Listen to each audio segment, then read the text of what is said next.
Bonjour, bonsoir à tous, vous qui regardez les vidéos, que ce soit le jour ou la nuit, ici DVD Pro Catch slash Mister Review, et aujourd'hui on va parler d'un show commun entre la EW et de la NJPW.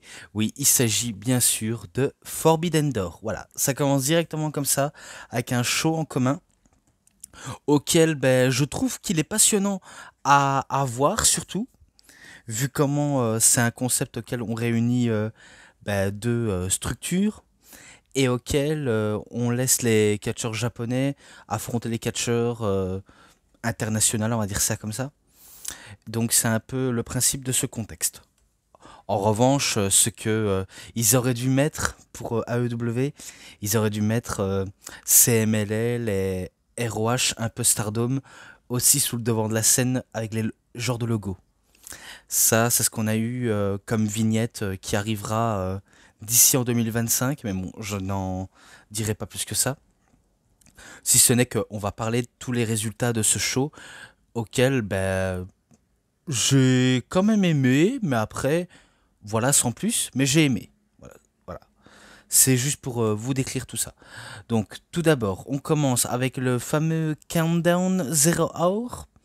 Oui, vu comment eux aussi ils utilisent le terme countdown et zero hour à AEW. Et en revanche, il n'y en a que 5. 5 matchs du pré-show. Oui. Tout d'abord, le premier match, Cal Fletcher contre Serpentico. Victoire de Cal Fletcher. Vu comment c'est lui qui bat Serpentico et que qui en a quelque chose à foutre de Serpentico. Moi, je suis pas emballé par ce type-là. Ensuite, le deuxième match du pré-show, c'est un match à 4 par équipe. Donc tout d'abord la House of Black, ou plus précisément en duo The King of the Blackthorn. Donc on connaît le terme Maison Noire, mais aussi les rois du trône noir. Donc équipe composée de Malakai Black et Brody King contre Tomo Hiroshi et Kyle O'Reilly, contre Roderick Strong et Gable Kidd, qui est bien sûr accompagné par Gedo, Matt Tavern et Mike Bennett, contre The Private Party, donc Isaiah Cassidy qui devient Zay et Mark Quinn qui devient Quen, tout simplement. Victoire de The King of the Blackthorn, vu comment c'est eux qui remportent tout le match. Et faut savoir, c'est que je vais pas vous le mentir, j'ai sauté, j'ai sauté les matchs du pré-show malheureusement. J'ai sauté vu comment je voulais m'intéresser que uniquement à la carte principale. C'est pas intelligent de ma part, mais j'ai fait un genre de choix auquel ça regarde que moi. Ensuite, le troisième match, c'est un match par équipe, mais cette fois-ci de femmes. Willow Nightingale et Tam Nakano contre Chris Statlanders et Momo Watanabe, accompagné bien sûr par Scott Lee Hathaway. Et justement, heureusement que Google marque bien le nom de Scott Lee Hathaway, sinon je me serais dit, je connais ce type-là, je l'ai déjà vu du côté de la WWE, mais son nom, il passe pas dans mon cerveau. Et heureusement que Google est notre ami. Victoire des Faces. C'est victoire des Faces. Donc les Faces Nightingale et Nakano. Voilà tout. J'ai pas envie de trop rentrer dans les détails. De toute façon, j'ai pas trop envie d'aller jusqu'au bout dans les trucs. Je préfère vous le préciser. Ensuite, le quatrième match, c'est le match du tournoi Owen Hart pour la coupe Owen Hart avec le titre avec. Donc cette fois-ci c'est du côté des femmes. Donc Maria May accompagnée par The Timeless Tony Storm, Luther qui a bien et bien affronté Saraya accompagnée par Harley Cameron. Victoire de Maria May. C'est victoire de Maria May vu comment c'est elle qui bat Saraya. Je trouve que Saraya devrait disparaître au niveau des écrans, je pense. Ça me fait du mal de dire ça, mais je pense que je pense qu'elle est plus dans le coup, hein. Ou alors peut-être qu'elle s'en bat les steaks et qu'elle préfère de faire ce qu'elle lui plaît, mais quand même, je pense que ça lui a fait beaucoup de mal de sortir de sa retraite, je le pense. Et enfin, le dernier du pré-show, match 3 contre 3. donc un match trio, si on peut appeler ça comme ça.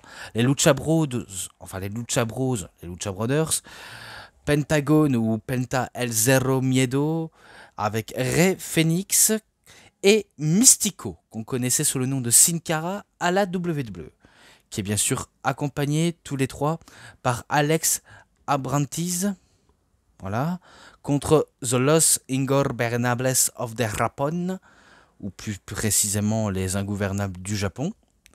Donc Yuta Tsuji, Titan, Hiromu Takahashi. Et ben pour ce match-là, c'est victoire des Lucha Bros par soumission. J'ai pas envie de rentrer dans les détails, mais voilà, c'est tout. Ça s'arrête ici. Et maintenant, fin des matchs du pré-show, passons à la carte principale. Et la carte principale, on commence directement fort avec un match 1 contre 1, ce qui est plus normal bien sûr, entre Maxwell Jacob Friedman contre Hechicero. Hechicero qui est un catcheur de la CMLL, de toute façon comme la plupart des catcheurs CMLL sont dedans aussi, comme exactement les catcheurs New Japan, si on peut compter ne reste que. On disait que, si j'ai bien compris les fameux conneries de Norbert Feuillant, en disant que, excusez-moi, Hechicero, c'est un peu un des grands techniciens du Mexique, un peu à la manière de Danielson ou de Zack Sabre Jr. Sur le fait, je ne suis pas d'accord avec Monsieur Feuillant. Je pense que il voit pas la réalité en face, ou alors tout simplement il le sait mais il veut pas le dire à voix haute. Même si voilà, c'est une toute petite balle perdue envers Norbert Feuillant. Peut-être qu'il va commenter ce show, je ne sais pas. En tout cas, j'en ai vraiment aucune idée. Je perds vraiment mes moyens pour parler, mais bon, qu'est-ce que vous voulez que je fasse d'autre? Si ce n'est que dans ce match-là, on sait que MJF, il est très excellent. Peu importe face à qui il a en face, il est excellent. Un excellent heel, un excellent trash talking, enfin un excellent trash talker, si on peut appeler ça comme ça. Et au niveau de l'arrogance, il est au top du top. Hein. Il est vraiment au-dessus du lot. Hein. Et je pensais qu'il était en rivalité avec Rouge, mais finalement, on dirait que cette rivalité, elle s'est arrêtée prématurément. Est-ce qu'il n'y a pas eu blessure du côté de Rouge? Je ne sais pas. En tout cas, ça sent un peu le sapin. Je comprends pourquoi cette rivalité ne pouvait pas marcher. Et que, de toute façon, victoire logique de MJF qui le bat par tombée. Est-ce qu'il a utilisé par tricherie? Peut-être. Vu comment il est capable, MJF, de tenter les pires tricheries au monde. Mais voilà, victoire de MJF. Et on passe encore à la suite. Cette fois-ci avec les EVPs Elite. Oui, encore eux. Auxquels je me cesserai jamais de rigoler à chaque de leurs prestations tellement qu'ils sont... C'est vraiment des glands. Qu'est-ce que vous voulez que je dise? Oh là là. Matthews, Nicolas Jackson et Kazushika Okada. Ah, Okada. Pourquoi tu deviens avec eux? Pourquoi tu es un laquais, franchement? Tu vaux mieux que ces gars-là. Oh là là, mais... Ah, qu'est-ce que vous voulez que je dise? C'est que Okada fait n'importe quoi et j'ai l'impression qu'il s'en bat totalement les couilles de tout. Alors que, selon moi, il mérite quand même un mieux traitement parce que, vu comment monsieur se plaignait de son traitement à la TNA, je pense qu'il devrait plutôt se plaindre au niveau de son traitement à la EW. Après, si ça le convient, tant mieux. Si jamais il rouspète dans quelques années, ce sera de sa faute, on l'aura dit, on l'aura averti. Et face à eux, The Acclaimed, donc on peut appeler ça aussi Scissor Ace, donc Max Caster, Anthony Bowens et le président de la New Japan Pro Wrestling, Hiroshi Tanahashi. Une vieille connaissance de Okada. Vraiment une vieille connaissance et aussi les vieilles connaissances de Matt et Nick Jackson. Mais le plus important, c'était Tanahashi et Okada. vu comment ils se sont beaucoup affrontés, ils ont même fait équipe ensemble. Et là, maintenant, bah, c'est l'heure des retrouvailles, auquel il s'est passé énormément de trucs. Même si la gimmick de Okada, c'est celui de je m'en bats les couilles, j'insulte tout le monde de bitch et je fais des fucks à tout vaille. Est-ce que c'est un fuck destiné à la WWE? Je me laisse l'impression que oui, peut-être, parce qu'il est fort possible que c'est un fuck destiné à la WWE en disant vous avez voulu me signer, je voulais avoir toute la gloire, et ben maintenant je vous fais ça en retour. Donc ça se voit quel genre d'hypocrite il est, hein, parce que on va pas se mentir, Okada il peut être un hypocrite même si on le trouve quelquefois marrant. Même si selon moi il mérite un mieux traitement et aussi qu'il soit moins fainéant dans ses mouvements. Mais quand il s'applique, il s'applique. Je n'ai rien à dire. Bon, concernant Tanahashi, je pense qu'il commence vraiment à être HS, hein, parce que vous voyez peut-être mieux que moi, je pense qu'il commence vraiment à être HS. Peut-être qu'il devrait arrêter pour plus se concentrer sur les organisations et les gros événements, je pense. Après, s'il veut pas arrêter, c'est son choix. Mais selon moi, ses conditions physiques sont un peu parties en lambeaux, si vous voyez ce que je veux dire. Alors que là, Max Caster et Anthony Bowens sont clairement en forme. Et on va dire aussi Matt et Nick Jackson aussi, même si encore une fois, je suis loin d'être fan de tous ces gars-là. Je suis loin, loin, loin d'être fan. Mais sinon, il s'est passé tellement de trucs. Bon, après, ça raconte rien, hein. Vraiment, ça ne raconte absolument rien. C'est une rivalité qui date de une semaine. C'est tout ce que je me rappelle. Et auquel j'étais pas emballé. J'étais clairement pas emballé. Bon, après, j'exagère. Je pourrais dire 2 semaines. Mais moi, pour moi, dans ma tête, c'est une semaine, hein. Pour moi, c'est une semaine. C'est tout ce que je peux dire de mieux. Et que au moment où les Faces étaient prêts à, à revenir en charge pour peut-être remporter la victoire, donc quand je dis des Faces, je parle bien de Bowens, Caster et Tanahashi, et bien finalement, bah, c'est les Heels qui vont clôturer le match. Après, vous allez dire comment? Grâce à un Rainmaker de Okada. Donc c'est lui qui bat Tanahashi et The Scissor Ace. Donc The Acclaimed, si vous voulez que je dise de plus. Donc victoire de EVP Elite. C'est tout ce que je peux dire de mieux et auquel ben, on s'en fiche un peu que ce soit des Young Bucks, d'Okada et de n'importe quel participant. J'ai commencé un peu à en avoir rien à battre de ce match, hein, je vais pas vous le mentir. Même si selon moi il s'est passé des trucs auxquels ça attire la curiosité. Mais après, je veux que ça se termine en fait. Je veux que ça se termine. Vu comment je n'étais pas très très fort investi malheureusement.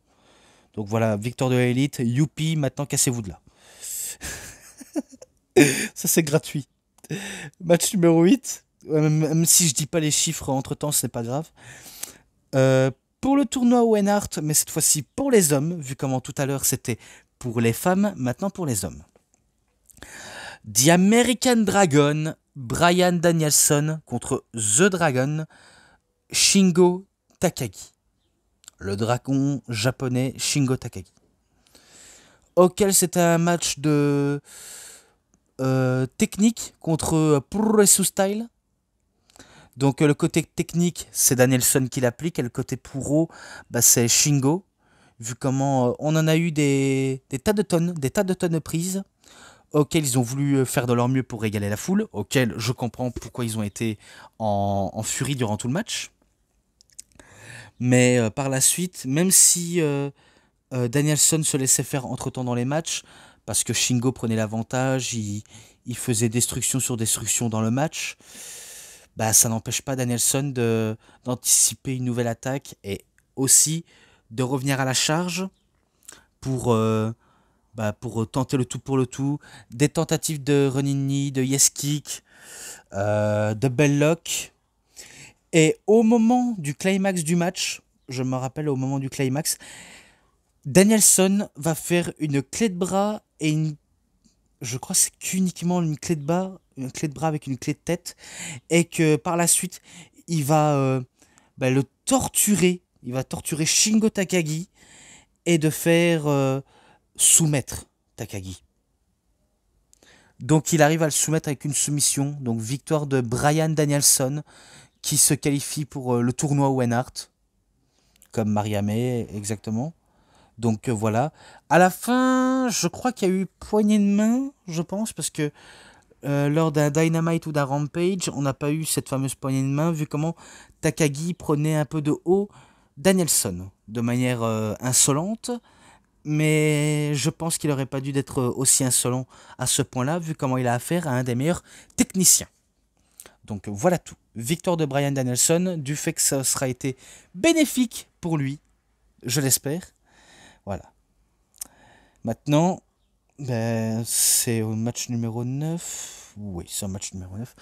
Pour le titre du monde féminin de la l'AEW, The Timeless, Toni Storm. Et au passage, pendant sa rampe d'entrée, elle était habillée en statue de la liberté de New York. Vu comment, je ne l'ai pas précisé, mais on était à New York lors de ce show. Et qu'elle affronte, Toni Storm, elle affronte Mina Shirakawa. Et bien sûr, Mariamé était aux abords du ring pour soutenir l'une des deux participantes. Parce que c'est ce qui est marqué sur Wikipédia. De toute façon, on sait que Toni Storm était accompagnée par Mariamé et Luther. Mais ça n'empêche pas Mariamé d'accompagner l'une des deux. Vu comment son cœur balance entre Toni et Mina. On sait que... Je sais que je l'ai déjà dit, mais cette storyline est un peu gênante. Je vais vous dire pour cause, parce que j'ai l'impression de voir un segment pornographique. Faut être honnête. Faut être honnête. Et quand je vois ça à la télévision, surtout quand je suis devant mes parents, je suis un peu gêné, je vous l'ai déjà dit. Quand je suis tout seul, je m'en fiche. Je peux regarder, je peux rigoler ma race. Mais quand c'est avec des parents, tu te trouves un peu embarrassé, trop gêné à la fois. Et quand t'es dans ce genre de situation-là, t'es, t'es gêné non seulement, mais t'as envie de partir pour éviter d'être gêné. T'as envie de partir pour éviter de voir ce qui va se passer par la suite. Donc, ouais, c'est ce genre d'impression auquel je devais passer par là. Auquel je sais, tout le monde est passé par là, mais auquel on a du mal à se défaire de voir cette image-là. Pas, pas que leur côté amour plus femelle est très gênant. Ce n'est pas du tout ça ce que je voulais en dire. Je suis pas homophobe.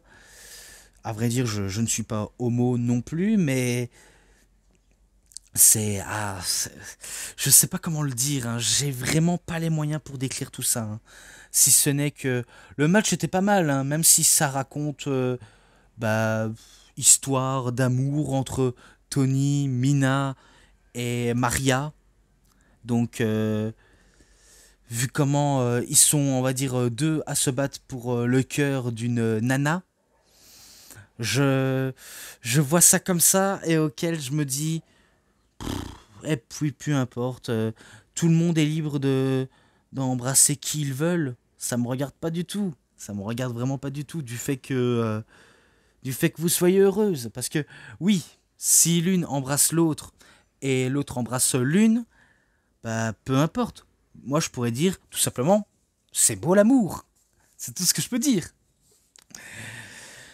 Ok, dans ce match-là, j'ai rien d'autre à raconter, si ce n'est que on a eu une phase de domination de Mina Shirakawa, tantôt Toni Storm, ainsi de suite, ainsi de suite.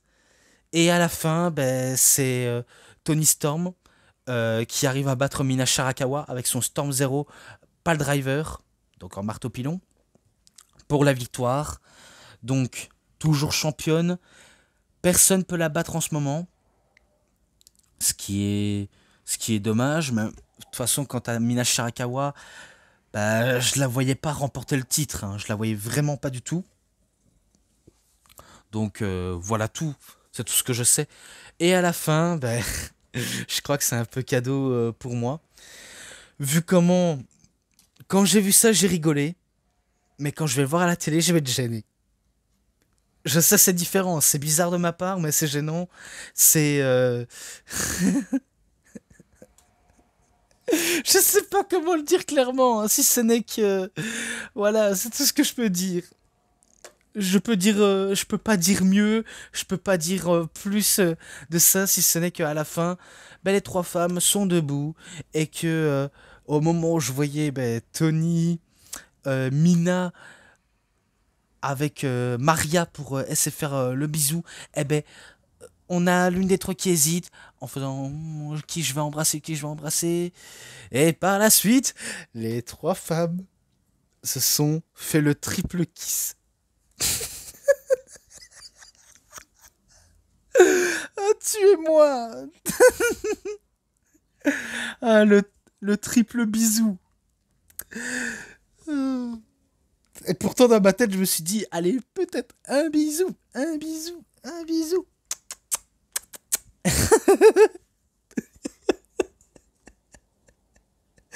Ah, putain, donc, oui. Est-ce que c'est pour donner une image, une bonne image à la communauté LGBT? Peut-être. Ça dépend s'ils veulent faire ça avec une bonne image. Même si selon moi, elles sont pas, on va dire, réellement en couple. Malheureusement, je ne pense pas qu'elles soient en couple tous les trois. J'ai peut-être un doute, hein, j'ai peut-être un doute, mais selon moi, je, je le pense comme ça, peut-être. Je peux me tromper, comme je peux avoir raison. C'est tout ce que je sais. Mais sinon, voilà quoi. Je pense que j'en ai assez tout dit. Si ce n'est que ben, je vais vous laisser une image avec ben, ce triple bisou. Et victoire de Tony Storm. Donc voilà tout. Je passe à la suite. Et c'est au match numéro 10. Dans un match simple.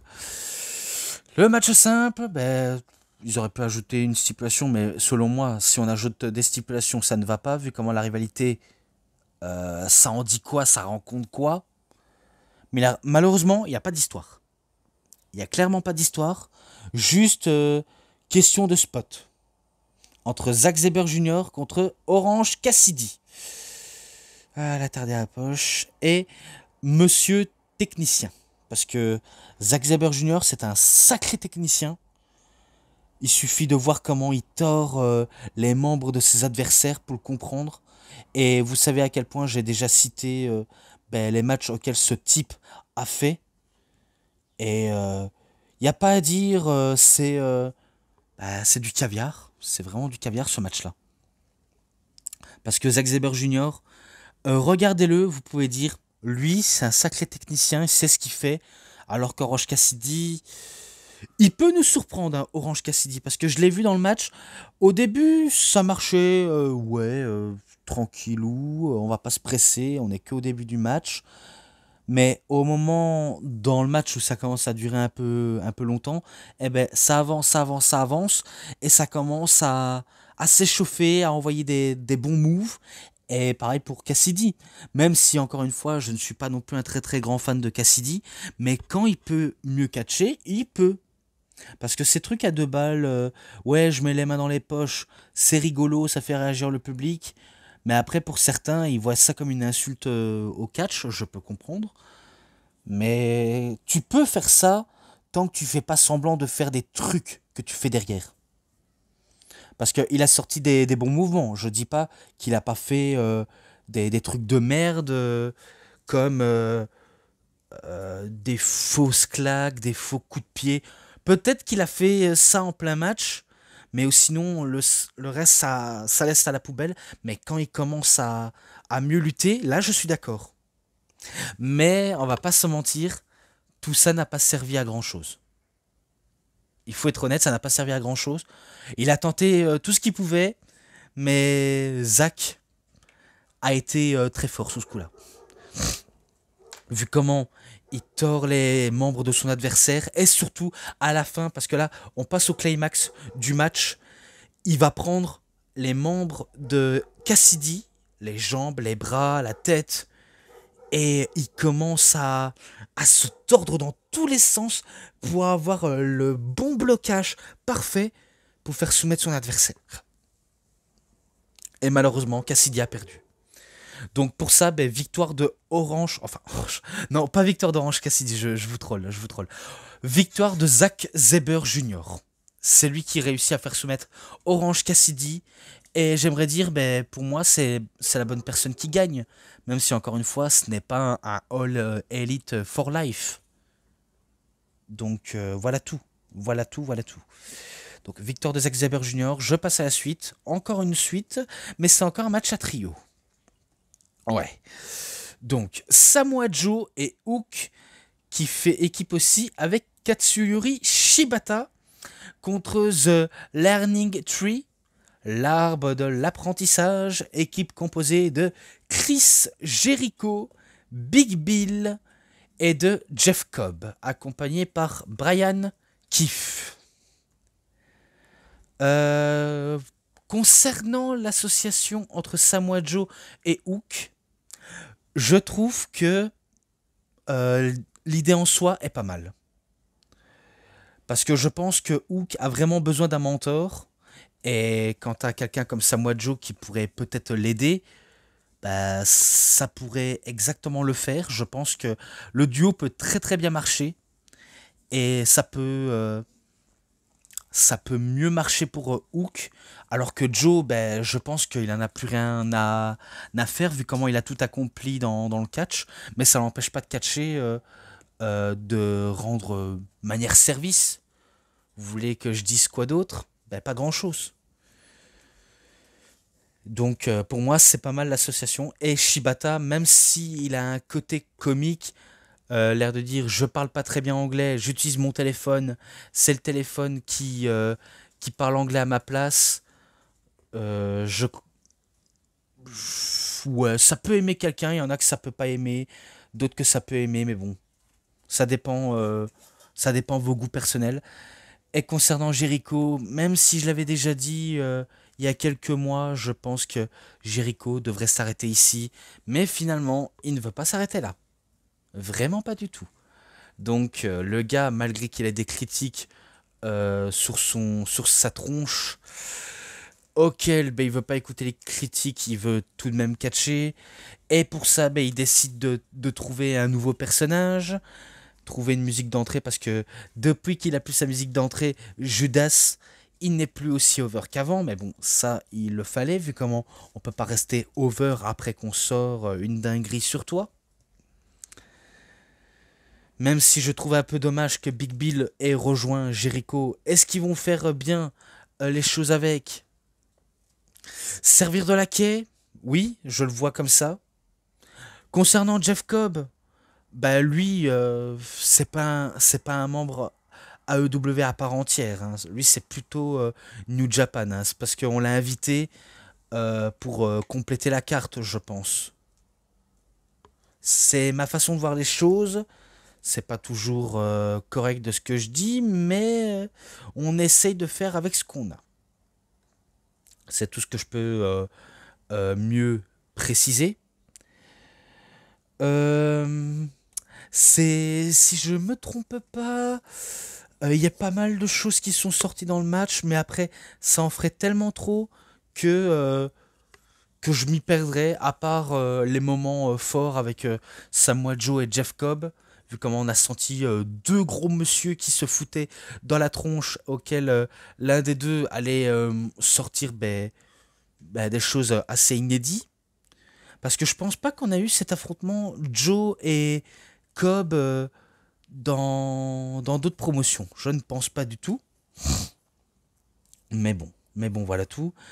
Pour clôturer le match, parce que j'ai pas envie de durer 1000 ans dessus, je pense que c'est Hook qui fait le tomber sur Jericho, vu comment il avait utilisé une prise Exploder Murder Suplex. Et je pense que c'est lui qui fait le pin, donc il donne la victoire à Joe et Shibata. Je dis ça si je me trompe pas, après si je me trompe, bah j'ai pas envie de recommencer en sachant que c'est un peu fatigant de recommencer. Mais voilà. Donc victoire de Joe, Hook et Shibata qui battent Learning Tree. Voilà, Osef, mais ça passe, ça passe. Match de l'échelle pour devenir le nouveau champion AEW TNT. Donc les participants, bien sûr, sont Jack Perry, Konosuke Takeshita, Mark Briscoe, le champion du monde Ring of Honor, Dante Martin, Elio Rush, je pense, et pour terminer, El Fantasmo. El Fantasmo, je sais plus si le Bullet Club est encore en vie, mais El Fantasmo, il était dans le Bullet Club, si je m'abuse. Ouais, peut-être, je dis bien ça peut-être. Bien sûr, quand ça s'est revenu, j'avais fait une erreur lors de Double or Nothing en disant j'espère que Edge va tellement bien. Parce que certes, il a quand même continué le match, mais j'imagine qu'il a dû se faire très mal sur le coup en tombant sur son tibia. Et évidemment, c'est ce qui s'est passé. En voulant faire un splash du haut de la cage, le mec, qu'est-ce qu'il fait? Il atterrit sur les pieds. Et quand tu atterris sur les pieds, bah, ta jambe peut se casser. Et c'était pas beau à voir. C'était vraiment pas beau à voir. Et c'est vraiment l'exemple auquel il ne faut pas faire.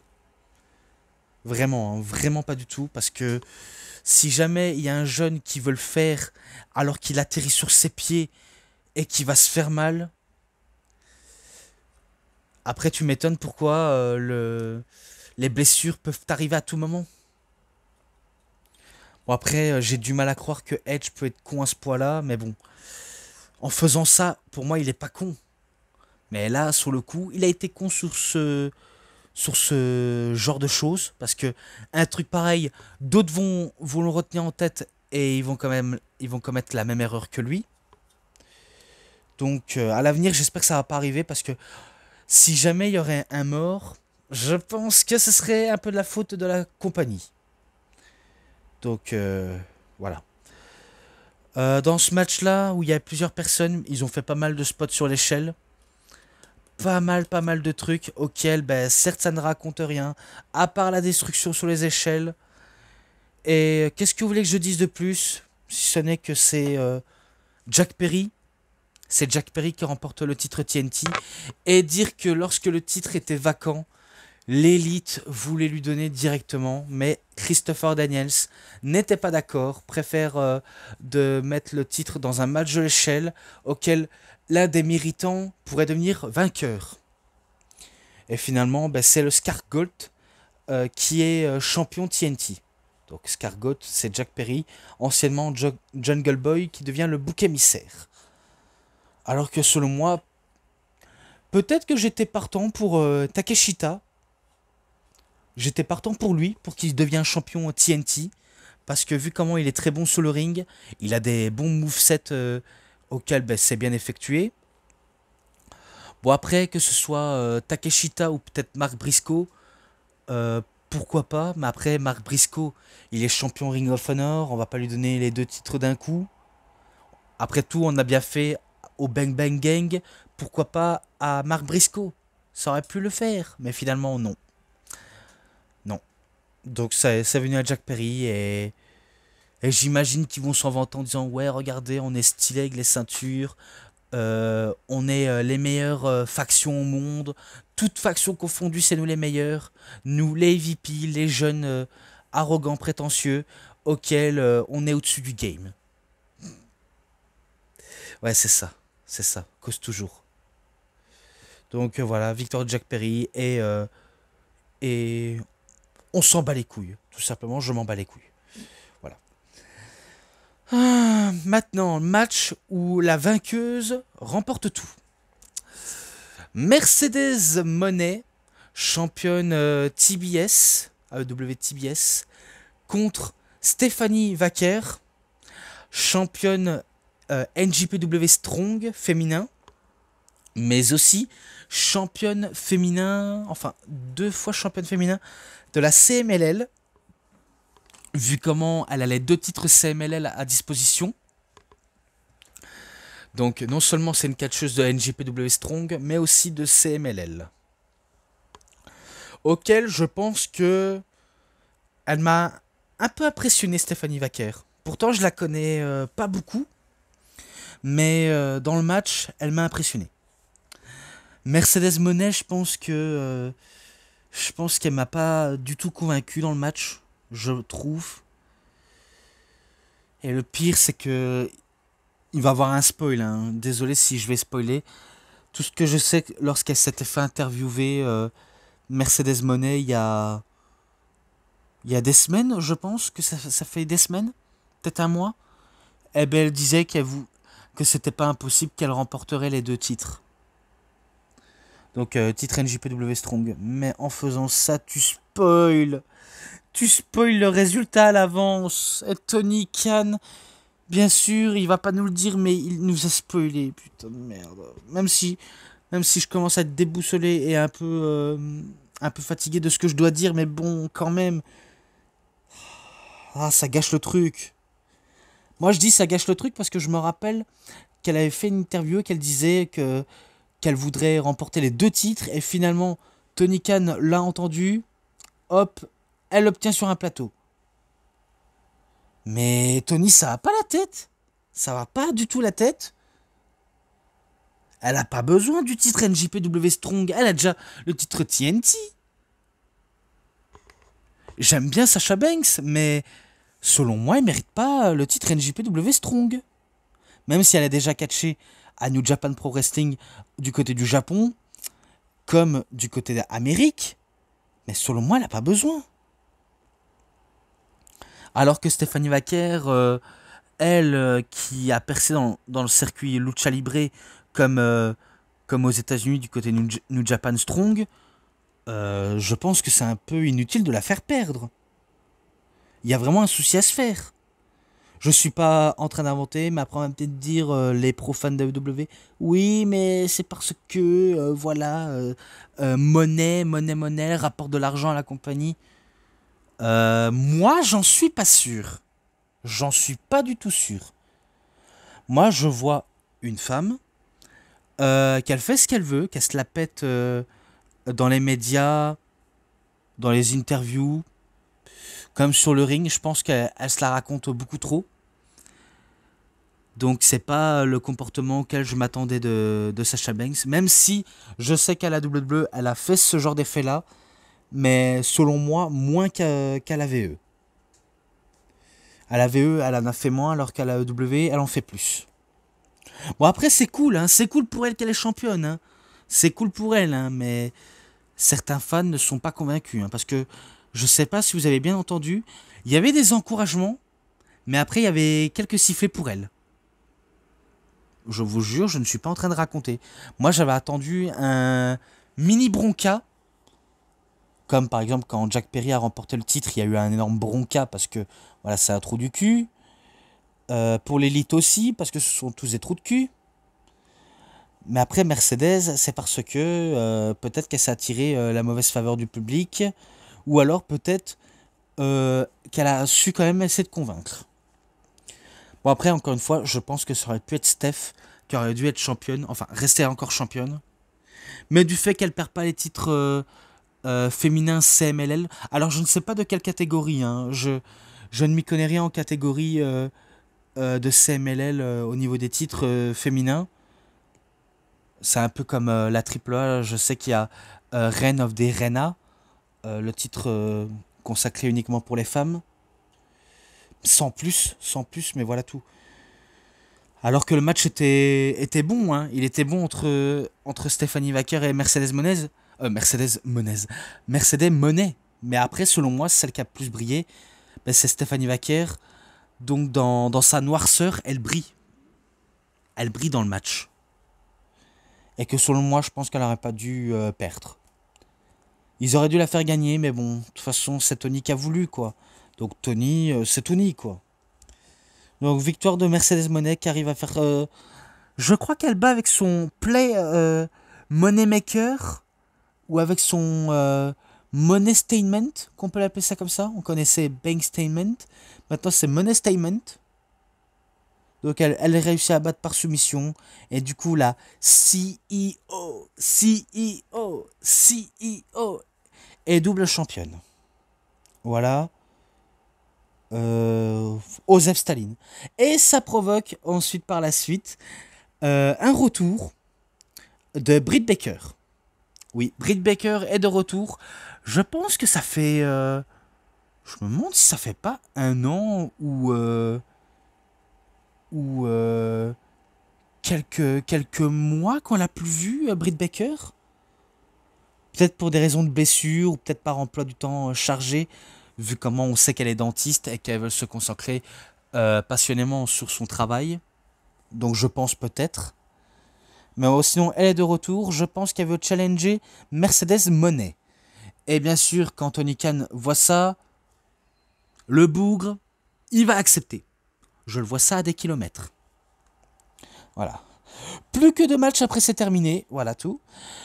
Match pour le titre du monde des poids lourds de la IWGP, donc International Wrestling Grand Prix, de la NJPW, New Japan Pro Wrestling, King of Sport.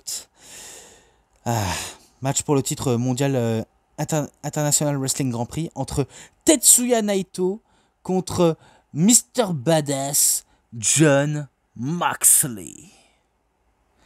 Je l'ai peut-être pas précisé durant toute la carte, mais il faut savoir c'est qu'au début du show, il y avait l'annonceur américain comme l'annonceur japonais, et quelquefois, je pense qu'il y a eu un arbitre japonais qui était présent dans ce genre de match, alors que la plupart c'était pas des arbitres japonais, mais plutôt des arbitres AEW. Donc un match pour le titre NJPW, ça je l'ai déjà dit, avec justement l'arbitre qui était au centre, le titre était au centre, et l'enjeu était simple. Bon après, il y a opposition de style. Hein. Si je ne me trompe pas, Jon Moxley a battu Tetsuya Naito lors d'un événement Wendy City de la New Japan Pro Wrestling, auquel c'est lui qui va le battre pour le titre. Alors qu'il a fini en sang, parce que qui dit sang dit forcément badasserie, je veux saigner en plein match parce que c'est trop badass. Ça c'est lui qui aime bien le dire, et en faisant ça j'ai mal à la gorge, rien qu'à parler je suis trop badass, tout ça. Ah sacré Kozak, heureusement tu as bien fait de le dire et de faire une caricature de Moxley, hein. Même si c'est vrai qu'il peut être une parodie de lui-même. On va pas se mentir, c'est un peu une parodie de lui-même, Jon Moxley. J'ai perdu le Dean Ambrose de la WWE, mais bon, ça m'empêche pas de dire ok, je sens que tu fais de la merde, mais si tu m'impressionnes, impressionne-moi. Fais pas le genre mec qui ne scelle rien du tout, qui s'en bat les steaks, qui fait aucun effort. Fais pas ce genre de truc. Tu vaux mieux que ça. Bon, après, il y avait eu des moments auxquels il ne voulait pas sceller. Hein. Donc, quand je dis sceller, ça veut dire vendre.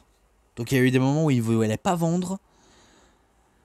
Bon après il y a quand même des oppositions de style. Hein. On a un Mr. Badass et un Monsieur Flemmard. Hein, parce que Naito, il a quand même un style assez flemmard. Hein, vu comment il se fait appeler El Tranquilo. Et c'est lui le chef du clan Los Ingobernables of the Japón. Donc les ingouvernables du Japon. Donc c'est lui le chef. Auquel il s'est passé tellement de trucs auxquels j'ai pas envie de trop m'y attarder, si ce n'est que je pensais que c'était Jon Moxley qui allait remporter le match de manière décisive, soit avec son Death Rider ou d'autres prises auxquelles il peut sortir de nulle part dans son arsenal. Mais finalement, c'est lui qui bat Jon Moxley, c'est Tetsuya Naito qui bat avec son Mountain Tower, je sais pas si c'est ça. C'est un genre de je sais plus comment on peut appeler ça, mais un genre de reverse DDT, mais de manière acrobatique, mais je ne sais plus, putain, je ne sais plus. Ah, les noms des prises, il y en a tellement que je m'y perds. Je suis pas un spécialiste des noms des prises auxquels il y en a beaucoup trop. Oh là là. L'important c'est que Naito récupère son titre et que ça va à la maison, donc à la New Japan Pro Wrestling. Même si Jon Moxley avait fait une petite bonne usage, selon moi, le titre New Japan, comme je l'ai dit peut-être, ça n'a rien à faire à la EW. Certes, tu peux le montrer, mais c'est pas un titre réservé pour la EW. Ça, on le sait. C'est cool de le voir, mais ça va à la maison. Ça va à la EW. À la New Japan Pro Wrestling, excusez-moi. Oh, excusez-moi. Franchement, excusez-moi, je m'en excuse. Donc ça s'arrête ici. Maintenant, le main event. Le main event. Donc c'est pour le titre du monde de la AEW qui est en jeu entre Swerve Strickland, accompagné par le Prince Nana, contre Will Ospreay, l'assassin aérien Will Ospreay et le tueur de la street, Swerve Strickland. Alors un match qui était bien, je vais pas vous le mentir, il était bien. Des fois j'avais un peu du mal à comprendre pourquoi l'un des deux fait un peu du cafouillage, un tout petit peu cafouillage. Mais sinon ça n'a pas gâché le main event. Je trouve que les gens étaient vraiment dedans. Même si Swerve a en face un Will Ospreay totalement arrogant qui se croit le meilleur lutteur de la planète, auquel je vais pas lui donner tort. Oui, c'est un des meilleurs catcheurs de la planète, mais selon moi, le meilleur catcheur de la EW, c'est Swerve Strickland. Vu comment l'entrée, les réactions du public, t'as un manager qui fait chauffer l'ambiance, et que t'as Swerve qui sait quand même un peu mieux catcher, je trouve pas ça déconnant en soi. Même si on sait qu'il y a mieux que Swerve Strickland. Je ne dis pas le contraire, il y a mieux, mais selon moi, le meilleur lutteur actuellement, c'est Swerve Strickland. Will Ospreay, il a été le meilleur catcheur de la New Japan Pro Wrestling. Des shows indie en Angleterre. Peut-être de la TNA Impact Wrestling, on va dire ça aussi comme ça. De la ROH. Et à la EW aussi, c'est un des meilleurs lutteurs. Mais selon moi, c'est Swerve Strickland. Donc bien sûr, dans la rivalité, je pense qu'il avait un peu sous-estimé, à l'instar de Shingo Takagi quand il a sous-estimé Bryan Danielson. Et bien là, c'était Will Ospreay qui sous-estime vraiment beaucoup Swerve Strickland. Donc il a clairement sous-estimé, auquel ça a été sa principale erreur. Et donc on a eu des démonstrations de prises. Même si ça raconte absolument rien, je le sais, hein, mais ça raconte des prises, surprises. Même si l'un des deux a voulu prendre l'avantage, que ce soit Swerve qui a voulu tenter son Swerve Kick ou Swerve Tombe, tenter l'un de ses prises finish auquel il pourrait terminer un match de manière illico presto. Et de côté Will Ospreay, lui, il survit à toutes ces prises. Donc Swerve, il n'en croit pas ses yeux que Will se relève de toutes les prises auxquelles Will Ospreay a mangé. Donc il déguste, mais il résiste, le bougre. Donc ça, c'est un truc auquel j'ai été étonné. J'avais clairement été étonné. Et auquel, il a tenté ses manœuvres auxquelles il aime me faire. Des tentatives de super kick, de powerbomb. Tenter son fameux Hidden Blade. Mais pareil, Swerve, il s'en relève du Hidden Blade, du Stormbreaker, du Oscutter, et j'en passe des prises. Hein. Et qu'il y a eu une earfall du public. Vraiment un earfall du public. Et à un moment, il va y avoir un tournant dans le match. C'est au moment où ils vont mettre KO l'arbitre. Donc un ref bump. Et par la suite, il va avoir Don Callis. Je pense qu'il a attaqué Swerve alors que Swerve était KO par terre au niveau des cordes.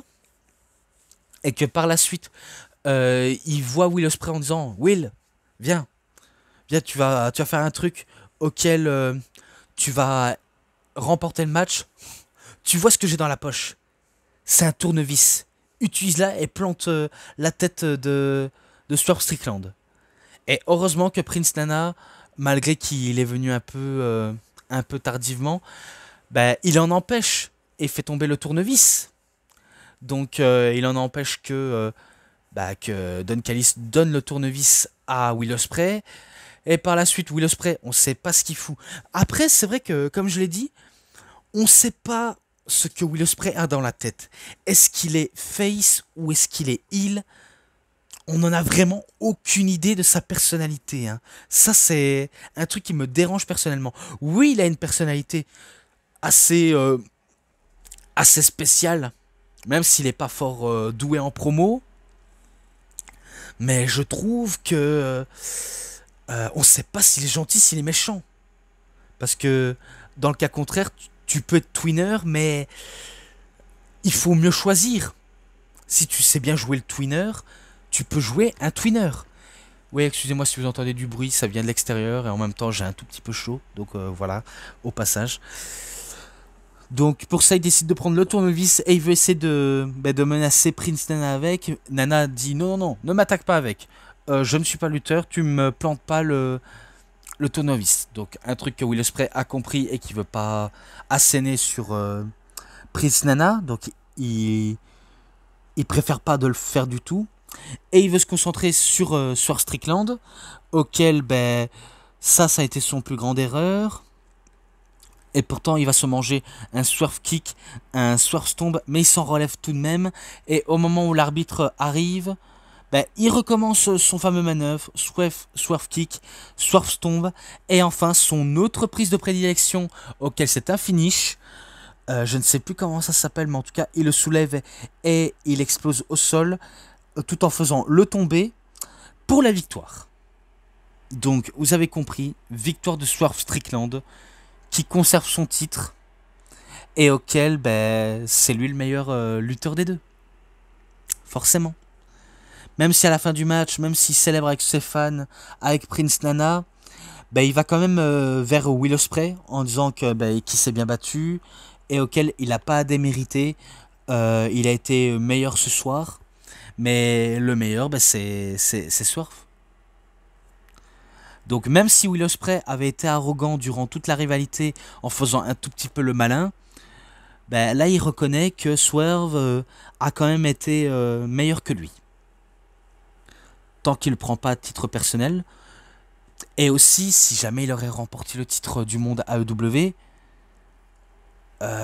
certains auraient été d'accord, d'autres pas du tout. Mais après, selon moi, il n'a pas encore besoin parce que il a le titre international et je pense qu'il devrait vraiment se retirer du titre international pour, pourquoi pas, peut-être remporter le titre du monde d'AEW. Là, j'aurais pas dit non, mais là, il a le titre international. Alors, je sais qu'il y en a qui vont essayer d'argumenter ce qu'ils veulent entendre, ou ci ou là. Mais après, moi, c'est que mon avis. C'est que uniquement mon avis. Donc voilà comment se conclut le show avec Swerve Strickland qui termine le main event. Bon après, il y a eu des rumeurs. Il y a eu des rumeurs comme quoi, comme je l'ai dit avant de poursuivre la vidéo, je sais pas si je suis clair dans ce que je veux dire. On a eu une vignette comme quoi il va y avoir Dynasty qui va réunir les catcheurs d'AEW, ROH, New Japan Pro Wrestling, CMLL et Stardom qui vont faire un show en commun, mais au Tokyo Dome le 5 janvier, alors que le 4 janvier c'est Wrestle Kingdom. Maintenant le 5 janvier c'est Dynasty, ou Dynasty si vous préférez, auquel je me dis, attendons de voir à quoi ça pourrait faire. Mais en tout cas je suis très curieux de voir, vraiment très très curieux. Et après en rumeur, à ce qui paraît, Dijak, le catcheur de la WWE, pourrait possiblement rejoindre la AEW, vu comment il était présent en coulisses, à ce qui paraît. Je me dis, ouais, ok, bonne chance à toi. Après si t'échoues, c'est pas grave, c'est peut-être parce que les gens savent pas comment t'utiliser. Parce que s'il a été libéré de son contrat de la WWE, c'est peut-être parce qu'ils savent pas comment, ils savent plus comment utiliser Dijak. Et peut-être qu'il va peut-être revenir avec son ancien nom qu'il avait avant, Donovan Dijakovic, ou alors Donovan Dijak. Donc je peux le voir comme ça. Mais bon, on verra bien les jours qui suivront. Et moi, pendant ce temps-là, ben, je m'arrête ici, vu comment j'en ai trop dit. Même si je trouve que ça a été un show exceptionnel. Voilà tout. Ouh, voilà la conclusion. C'est tout pour cette vidéo de review. C'était DVD Pro Catch / Mister Review. J'espère que ça vous aura énormément bien plu. Et si cette vidéo vous a vraiment bien plu, vous savez ce qu'il vous reste à faire. Likez la vidéo, commentez, partagez, abonnez-vous à ma chaîne et cliquez sur la petite cloche pour avoir plus des notifications et des prochaines vidéos. Et moi, bien sûr, comme d'habitude, je vous dis bonne journée, bonne soirée à tous. Au revoir tout le monde pour une prochaine vidéo. A plus à tous les fans de catch. Allez, bye bye tout le monde.